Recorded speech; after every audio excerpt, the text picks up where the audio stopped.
اور اللہ تعالیٰ کو گواہ بنا کر اعلان کرتا ہوں کہ خدا تعالیٰ کے سوا تم جس کی عبادت کر رہے ہو میں ان سب سے بیزار ہوں، اور تم اپنے ساتھ اوروں کو بھی ملاؤ اور تم سے جو ہو سکے مجھے نقصان پہنچاؤ اور مجھے کوئی مہلت نہ دینا اور نہ مجھ پر کوئی ترس کھاؤ۔ جس قسم کا نقصان تمہارے بس میں ہو مجھے پہنچا دو۔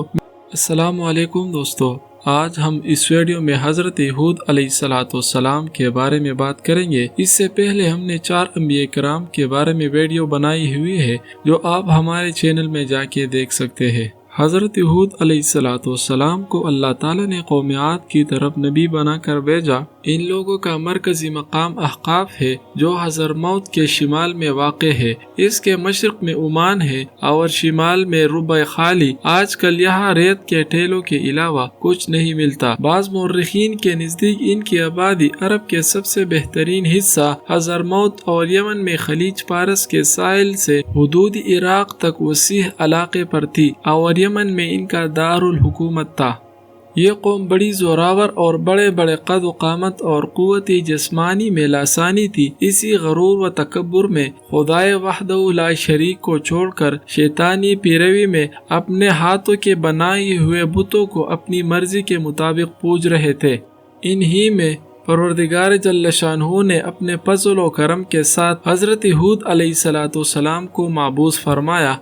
حضرت ہود علیہ السلام عاد کے سب سے بہترین معزز فرد تھے۔ آپ علیہ السلام کا رنگ سرخ و سفید اور آپ دکھنے میں روبدار تھے۔ پروردگار جل شانہ نے حضرت ہود علیہ السلام کو قوم عاد کی طرف بھیجا، جیسے اللہ تعالیٰ قرآن مجید میں فرماتا ہے وَإِلَىٰ عَادَ أَخَاهُمْ هُودًا قَالَ يَا قَوْمِ اعْبُدُوا اللَّهَ مَا لَكُم مِّنْ إِلَٰهٍ غَيْرُهُ أَفَلَا تَتَّقُونَ۔ اور اسی طرح ہم نے قوم عاد کی طرف ان کے بھائی ہود علیہ السلام کو بھیجا۔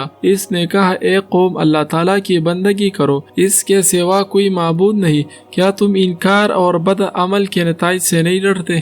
پروردگار جل شانہ نے حضرت ہود علیہ السلام کو قوم کی طرف اپنا رسول بنا کر بھیجا۔ انہوں نے خدا تعالیٰ کی توحید کی دعوت دی اور اس کے سوا بتوں کی پوجا پاٹ نہ کرو، اور میں تم سے اس نصیحت و تبلیغ پر کوئی معاوضہ نہیں لیتا۔ اس تبلیغ پر مجھے میرا رب ثواب دے گا، اور گزشتہ خامیوں سے توبہ کرو۔ تمہاری سرکشی اور خدا کی نافرمانی کی وجہ سے جو تم پر بارشیں بن ہوئی ہے، ان فرمانبرداری اور استغفار کی وجہ سے تم پر بارشیں برسنے لگے گی اور تمہارے باغات اور کھیتیاں تر و تازہ ہو جائے گی۔ حدیث شریف میں آتا ہے کہ جو کوئی استغفار کو لازم پکڑے اور اللہ تعالیٰ اسے ہر مشکل سے نجات دیتا ہے، ہر تنگی سے کشادگی عطا فرماتا ہے اور روزی ایسی جگہ سے پہنچاتا ہے جو خود اس کے خواب و خیال میں بھی نہ ہو۔ قوم کو حضرت ہود علیہ السلام نے اس طرح سمجھایا مگر انہوں نے اس کی بات نہ مانی۔ قوم ہود علیہ السلام نے جواب دیا ہم تیرے کہنے سے اپنے معبودوں کو نہیں چھوڑ سکتے، اور تو ہمارے معبودوں کی پوجا سے ہمیں روکتا ہے۔ ہمارے خیال میں ہمارے کسی معبود کی تجھے مار پڑی ہے۔ یہ سن کر اللہ تعالیٰ کے نبی نے فرمایا سنو، میں تم کو اور اللہ تعالیٰ کو گواہ بنا کر اعلان کرتا ہوں کہ خدا تعالیٰ کے سوا تم جس کی عبادت کر رہے ہو میں ان سب سے بیزار ہوں، اور تم اپنے ساتھ اوروں کو بھی ملاؤ اور تم سے جو ہو سکے مجھے نقصان پہنچاؤ اور مجھے کوئی مہلت نہ دینا اور نہ مجھ پر کوئی ترس کھاؤ۔ جس قسم کا نقصان تمہارے بس میں ہو مجھے پہنچا دو۔ میرا توکل پروردگار جل شانہ پر ہے جو میرا اور تمہارا سب کا مالک ہے۔ دنیا بھر کے جاندار اس کے قبضے میں ہے، کوئی نہیں جو اس کے قبضے سے باہر ہو۔ اپنے نیک بندوں پر خدا اس سے بھی زیادہ مہربان ہے، جیسا ماں اپنی اولاد پر مہربان ہوتی ہے۔ اگر تم میری دعوت کو نہیں مانتے تو نہ مانو، میں نے خدا تعالیٰ کا حکم تم سب کو پہنچا دیا۔ تم کو ہلاک کر کے میرا رب تمہاری بجائے اور لوگوں کو قائم کر دے گا، اور تم خدا تعالیٰ کا کچھ نہیں بگاڑ سکو گے۔ بے شک میرا رب ہر چیز پر قادر ہے۔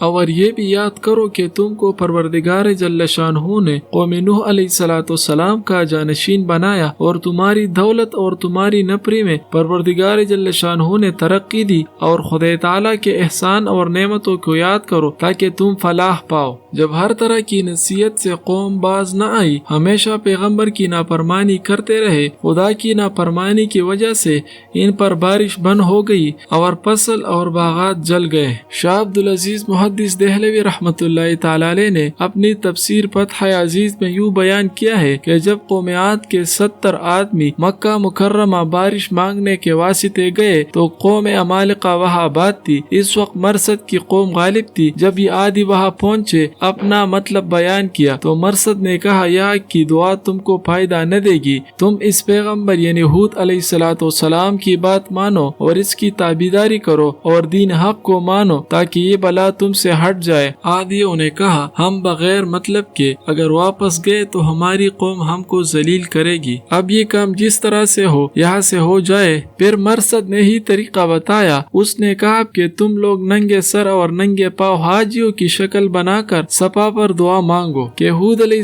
السلام کے خدا اگر ہود علیہ السلام اس بات میں سچے ہے کہ تیرے پیغمبر ہے تو ہم کو پانی دے، ہم فقط پانی کے واسطے آئے ہیں۔ ان لوگوں نے اس طرح دعا کی تو 3 ٹکڑے ابر کے ظاہر ہوئے۔ اورقات کے ان پر پورے 3 سال گزر چکے تھے۔ جب انہوں نے سیاہ ابر کو اختیار کیا تو ابر کا وہ ٹکڑا اوپر سے ان کے ملک کی طرف جا رہا تھا، ان کے نیچے نیچے یہ لوگ اپنے ملک کی طرف جا رہے تھے۔ جب شہر کے قریب پہنچے تو کچھ آدمی ان سے آگے روانہ کیے اور جلدی پہنچے کہ لوگ اپنے اپنے تالاب اور حوضوں کو صاف کرے اور کھیتی کا سامان بیج وغیرہ درست کرے اور خوش رہے اور شہر کے لوگوں کو خوشخبری دے۔ حضرت ہود علیہ السلام نے لوگوں سے کہا کہ یہ بارش نہیں بلا ہے۔ ہود علیہ السلام نے کہا اب بھی تمہارے ساتھ وقت باقی ہے، میرا کہنا مانو، خدا کی وحدانیت پر ایمان لاؤ۔ لوگوں نے کہا ابر میں کیسی بلا ہے؟ ہود علیہ السلام نے کہا اس میں آندھی اور طوفان ہے، اس میں سے ہوا چلے گی اور تمہارے مکانوں کو تم کو نیز نابود کرے گی۔